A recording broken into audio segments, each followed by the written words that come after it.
Hi, welcome to my channel. As many of you know, right after the June 2nd OPEC Plus meeting that happened this last Sunday, global oil prices have fallen pretty substantially. I'm doing this video today because I think the market has misinterpreted the importance of what happened at the June 2nd meeting. And so in this video, we're going to review exactly what it was that OPEC agreed to on June 2nd and what it means for oil prices going forward. So let's get right into it. So let's look closely at what exactly was agreed to at this OPEC Plus meeting.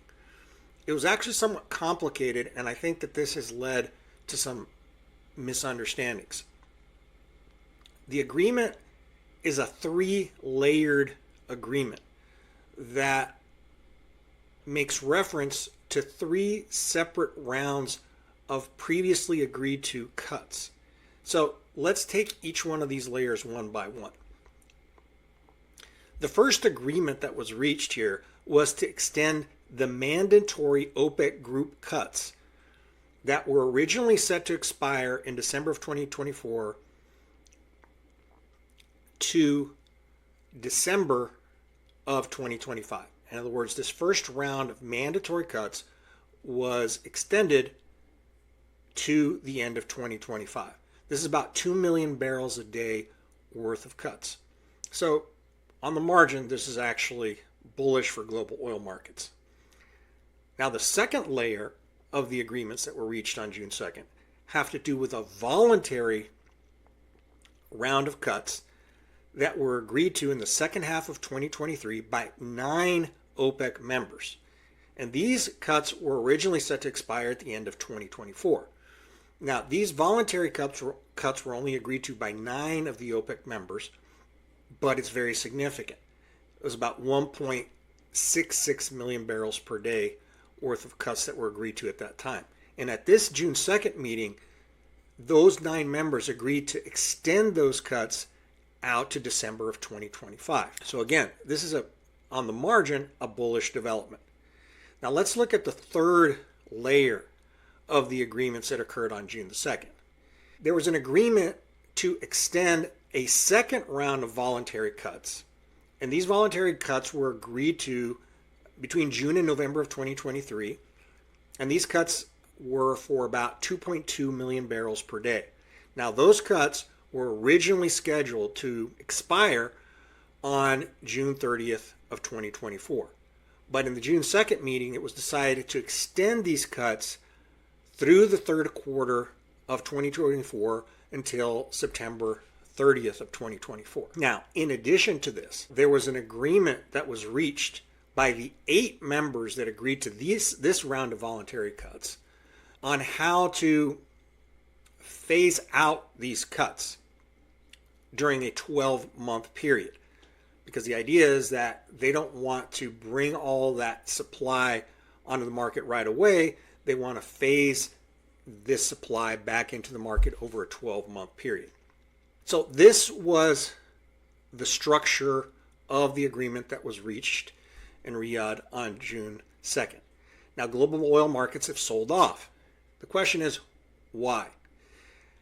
I think it's a little bit complicated. There's several factors that played into this, some of which don't really have that much to do with the agreement itself. Some of it had to do with weak economic numbers, which lead to expectations of weak demand. Specifically, the ISM manufacturing numbers came in weak on Monday, and on Tuesday there was some more weak data that came out. In fact, there was quite a bit of weak data that came out on Monday and Tuesday as well. But just focusing here on the agreements and what the market was disappointed by, I think that what caused the disappointment was that in the first place, there was a bit of an expectation, at least in some quarters, that the third round of cuts would be extended all the way through December of 2024. Now, I think that a lot of oil analysts, such as myself, didn't believe that that was realistic because the global oil market is about to go into a major deficit. and is about to draw down inventories very rapidly during the third quarter. And so that was going to force OPEC to come in and put some more supply onto the market to stabilize global oil markets.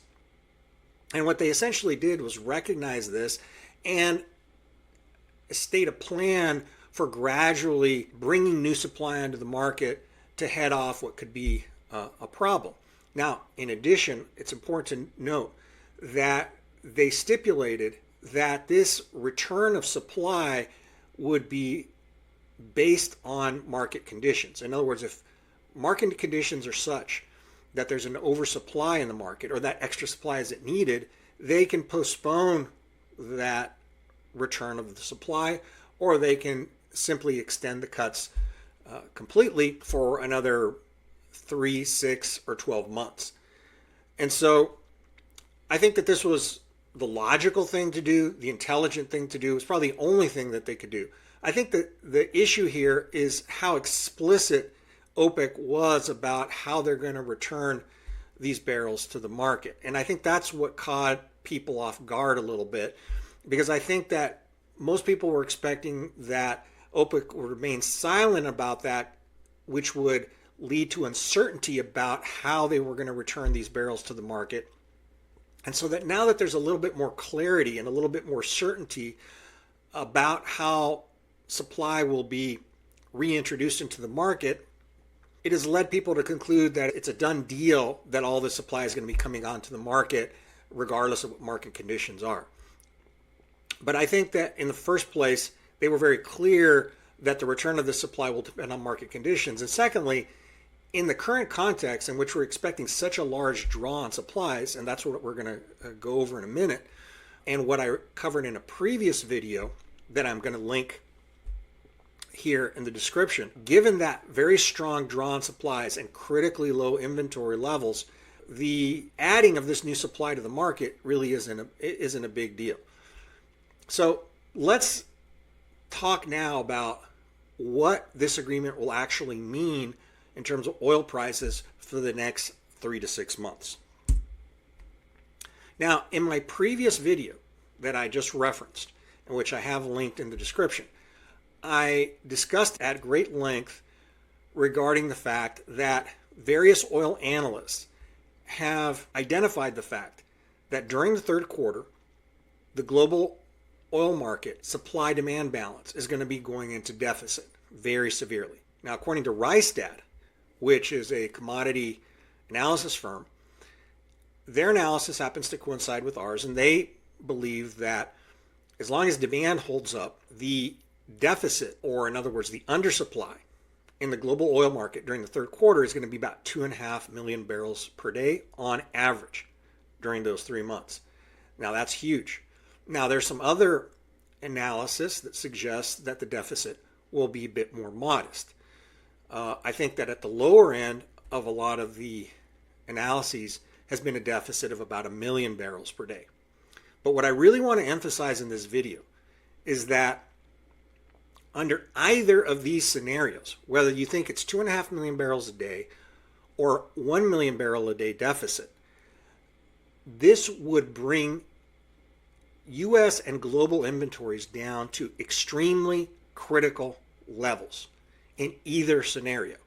And so in either scenario, what we can expect here is that global oil prices are probably going to rise. And the other thing that this will do is leave the global oil market extremely vulnerable to any sort of catalyst that causes a restriction in global oil supplies. And that's what we're going to look at here in a moment. Now, in this graph, what we're looking at is inventory levels. This gray area represents the 5-year range of inventories during these various dates that you see here on the bottom axis. The blue line is simply a time series of where we're at right now. And where we're at right now is at about 460 million barrels of crude oil stocks or supplies in inventory. Now, this is roughly where we were last year. So we're in a pretty similar place to where we were last year. But the big difference is that the oil market is expected to go into a major deficit during the next 3 months, much a much larger deficit than it did last year. And what I pointed out is that last year, even though we didn't have as big of a deficit, we see right here that there was a major draw on inventories that brought it down to pretty low levels. And during that period of time, global oil prices went up very, very significantly by about 40% when we had this big draw on inventories. Now, the most important thing to understand about this graph is that it's considered by most oil analysts that there's a sort of operational limit in the U.S. commercial system, whereby when inventories get to about 400 million barrels, that's a critically low levels. In other words, that's sort of the minimum level of inventories that are needed for the system to kind of work properly. Anytime you get below that level of inventories, in terms of commercial inventories, you can expect prices to go up very, very significantly. And so we're about 60 million barrels away from that critically low level whereby prices would really start to go up in a very big way. Now, let's analyze this 60 million barrels. If we were to draw 2.5 million barrels a day, like Rystad has forecast, in less than 1 month, we'll already be at that critically low 400 million barrel level. Now, under the other scenario where we draw 1 million barrels a day on average, it'll take us 2 months to get to that critically low level. In either scenario, we're going to get down to critically low levels, and many of us think that under these scenarios, we're going to get to record low commercial inventories. What that's going to do is not only is that going to cause oil prices to rise, but it's going to make the global oil markets extremely vulnerable to any disruption in supply. Even the most minute disruption in supply could cause a massive increase of oil prices well above $100 a barrel. And we're going to examine some of the scenarios under which that could happen in the next slide. Now, I don't want to spend a lot of time on the various scenarios that could occur. The main point that I want to get across in this video is that any number of things could happen that could disrupt oil supplies. And if we have inventories at critically low levels, this will cause oil prices to spike extremely significantly. What are some of the scenarios that could occur? One scenario could be a disruption of Iranian oil supplies. Iran is currently supplying roughly or almost 2 million barrels a day onto the global oil markets. Right now, Iran faces sanctions based on violations of the nuclear agreement. Those sanctions could be tightened, but perhaps even more importantly, they're on the verge of a war with Israel. And if Iran gets into a war with Israel, one of the first things that Israel may do is to cut off Iran's main source of foreign exchange and cash by taking out its oil export facilities, something that the Iranians could very easily do. And that would cause a global supply deficit of almost 2 million barrels a day just right there. That would be a relatively minor disruption. It only equals about 2% of total global oil supply. But just that 2 million barrel a day disruption, if we're down to critically low inventory levels, could cause oil prices to rise by 20% or more from whatever level they happen to be at that time. Now here's another, and this is the most disastrous of all the scenarios, is if Iran blocked the Strait of Hormuz. About 20 million barrels a day of oil pass through the Strait of Hormuz. That's 20% of global oil supply.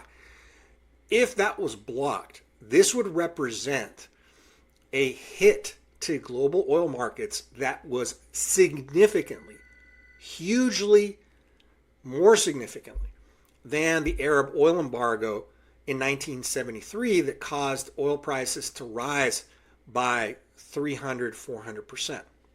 While this scenario may not seem very likely, it's something that we at least have to keep in the back of our mind. This is a lever that Iran would use only in a very extreme scenario.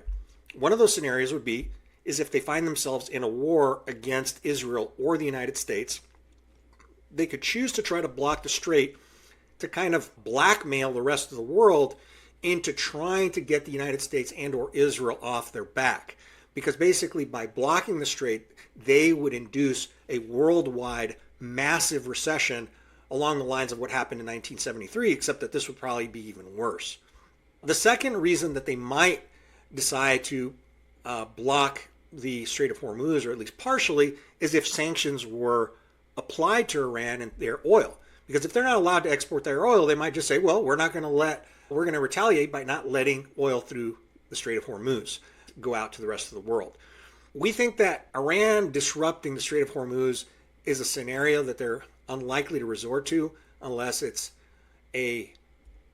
what they would consider to be an emergency, because basically by blocking the Strait of Hormuz, they would be making themselves the enemy of almost the rest of the world at that particular point in time, and it would be a very dangerous ploy for them. But if they got in a desperate enough situation, they could use this, and they probably would use this as a lever. And they've already planned to do this. They've done all kinds of drills. They have weaponry and a whole Navy and Army and Air Force setup that would enable them to block the Strait of Hormuz.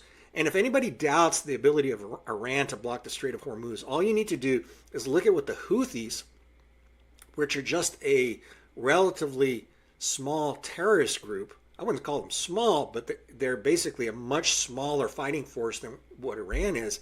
They've managed to completely disrupt commercial traffic coming in and out of the Red Sea. Basically, commercial traffic out of the Red Sea has collapsed in the last few months as a result of Houthi actions. The Iranians are at least 100 times more capable, 100 times stronger than the Houthis. So if the Iranians decided to block the Strait of Hormuz the way the Houthis have disrupted supplies out of the Red Sea, they could certainly do so. The next sort of scenario that we should look at is the possibility of direct Russian manipulation of oil supplies. What do I mean by this? Russia is one of the largest exporters of oil in the world. Russia could simply, of its own accord, decide to restrict the oil supplies that it's providing to the market. Now, it could do so directly, simply by taking an action which they would consider to be in response to Western aggression. For example, if Ukraine continues to strike deep inside of Russia using Western weaponry, Russia could potentially retaliate against the West by withholding a couple, 3-4 million barrels a day of their own production. This is something that would massively hurt the West, and it wouldn't even hurt Russia very much economically, because the price of oil would rise by so much that they would actually potentially gain on a net basis from that rise in oil prices, even though their volumes went down. That's one scenario where they could intervene directly to manipulate global oil prices. There's another scenario which I think is even more likely, which is that to the extent that the Russians might want to manipulate the oil price upwards, and I'll discuss briefly why they might want to do this. Probably the most effective and underhanded way that they could do this is simply by supplying Iran and or Iranian proxies such as Hezbollah and the Houthis with increasingly sophisticated weapons that would enable these groups, the Houthis and Hezbollah, to strike deep with accuracy using guided missiles and using guided drones. Now, right now, Hezbollah has about 150,000 to 200,000 rockets that they can use to shoot into northern Israel. And they have been creating massive destruction in northern Israel in the last few days. Now, the problem, however, is that these rockets have limited range, but more importantly, they're unguided, so they're not accurate. If the Hezbollah could get its hands on technology that would allow them to send guided missiles and guided rockets into Israel, it would completely change the ballgame. And under that sort of scenario, the Israelis would be forced, pretty much obligated, to invade Lebanon, a neighboring country, in order to try to wipe out Hezbollah. Because if Hezbollah has guided missiles, it could literally sit there and wipe Israel off the map, practically just picking it off with guided missiles on a constant basis. Because even though Israel has a Iron Dome, that Iron Dome doesn't cover the entire country, and it can't cover. It can only cover a certain volume of attacks.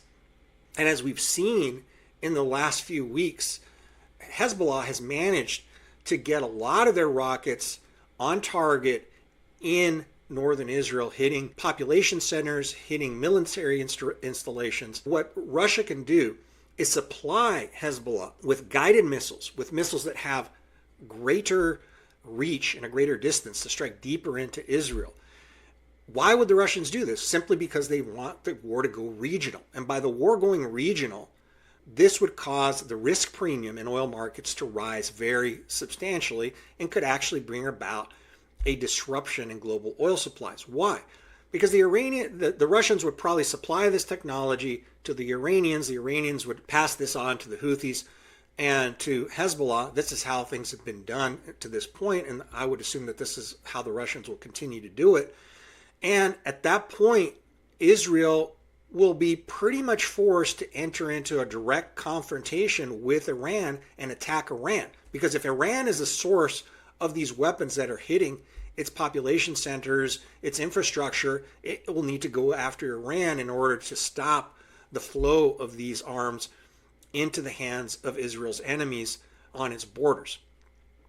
So again, one of the most effective ways that Russia could engineer an increase in oil prices is simply by providing slightly more sophisticated weaponry to groups like the Houthis and Hezbollah. Now, briefly, why would Russia want to do this?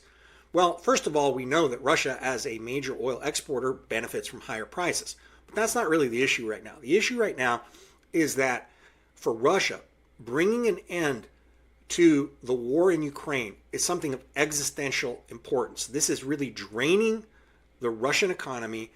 It is extremely damaging to Russia in the medium and long run, this war is, and they need to bring this war to a close. And they believe, rightly or wrongly, that if former President Trump wins the election, that Trump will force Ukraine into some sort of agreement with Russia that brings an end to the war. And an agreement that would be made more or less on terms that Russia would be willing to accept. And so for Russia, they feel that they could be in this war with Ukraine for many, many, many years. A war that's a war of attrition that's really draining Russia economically. It's draining their young population. It's causing a brain drain of young people leaving Russia. A lot of young Russians are dying on the front in Ukraine. And this is going to take a toll politically in the long run. So the Russians want to bring an end to this war. And one of the ways that the most important way that they think that they can bring an end to this war is if Biden isn't reelected, Trump is elected, and the whole dynamic will change whereby Trump will use the levers that he has and force Ukraine into an agreement that brings an end to the war. So that answers the question of why Russia would be interested in bringing about a rise in global oil prices. Because everybody knows that if the price of gasoline rises, if inflation rises in the United States, it's going to make it very difficult for Biden to win. He'll probably lose. Russia understands this very clearly. If they can engineer an increase in oil prices, Biden is probably going to lose the election. And for them, that would be a huge win. Let's now summarize everything we've talked about in this video and do some concluding thoughts regarding what all this means for global oil markets going forward and how we should approach this as investors. The first thing that we should realize is the oil market is about to enter a period of maximum vulnerability. And the reason that it's entering this period of maximum vulnerability is because the global oil markets are going into deficit during the next 3 or 4 months, into severe deficit. And this is going to be drawing down global inventories. One of the things I didn't mention earlier is that graph I showed you was of U.S. inventories, but global inventories are at a much lower level than U.S. inventories right now.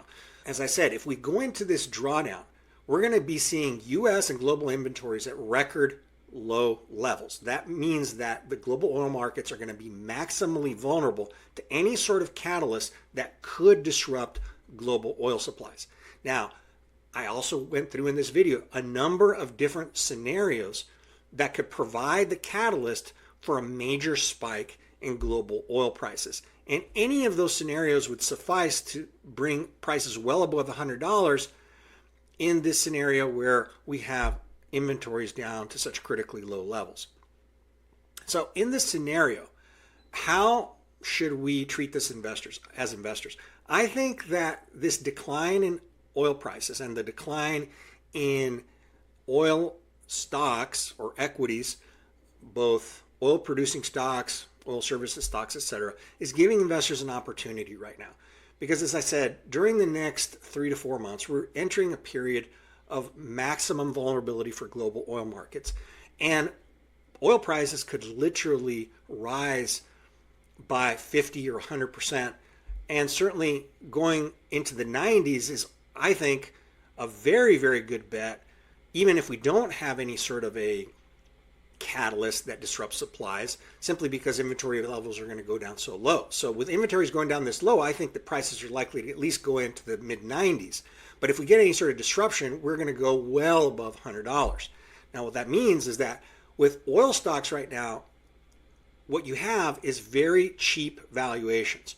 On a relative basis, oil producing stocks have never been cheaper relative to the rest of the market. And in absolute terms, these stocks are also very cheap. It's a very Graham and Dodd type of a situation. So even if none of these catalysts are around, oil stocks are actually a really good buy right now from a value perspective. But the thing is that you have this call option. You have this possibility of oil prices rising very significantly. And at current prices, you're not paying anything for that call option. So that makes oil stocks even cheaper. Same thing could be said about the commodity. There is virtually no risk premium that is currently being priced in to the spot price of oil. Relative to the different scenarios that I talked about that could cause oil prices to go well above $100, right now oil prices are not pricing in very much of a risk premium at all for these different scenarios to materialize. But I personally think that there's probably somewhere in the neighborhood of a 50% or more chance that at least one of these catalysts is going to transpire that would take oil prices above $100. Even in a scenario in which we don't get those catalysts, I think that the base case scenario is that oil is probably going to have to go up to about the $90 area, the mid-90s, as a result of this drawdown in inventories. Now, the risk here is that global demand disappoints, and that global demand disappoints by so much that we don't get this drawdown that I was talking about. However, I think that things would have to get really, really bad in the global economy in order for there not to be a draw of at least 1 million barrels a day. I think that it's actually a very, very good reward to risk trade right now to be long crude oil and to be long oil related equities such as oil producers and oil services stocks. Okay, this concludes this presentation for today. I'm going to be following this story of what's going on in global oil markets very closely for the next few weeks and next few months. So I encourage all of you to subscribe to this channel. In addition, I'm going to be following what's going on in the economy, what's going on the whole macro front on a regular basis. So I encourage all of you to subscribe to this channel, and we'll see you next time.